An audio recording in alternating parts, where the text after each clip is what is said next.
Cutback right here. Are you still cutting videos by watching the footage over and over and staring at waveforms?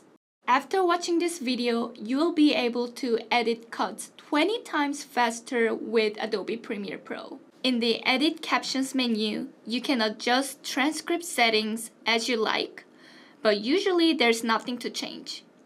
Just click View Transcript and wait a few seconds. Now the entire video has been transcribed, so instead of scrubbing through the whole timeline, you can quickly scan the content.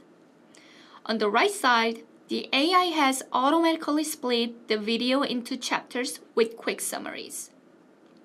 You can also use shortcuts to navigate, play, and edit.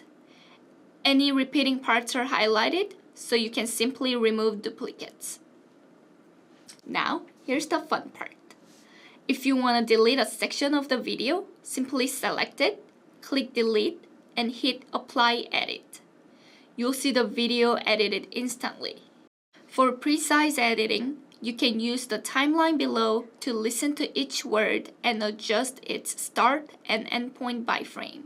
You can also add B-rolls, animated captions, or zoom effects with captions to create much engaging video. That's it for today, guys. Please don't forget to like and subscribe to our channel for more editing tips and updates. I'll see you guys next time. Bye!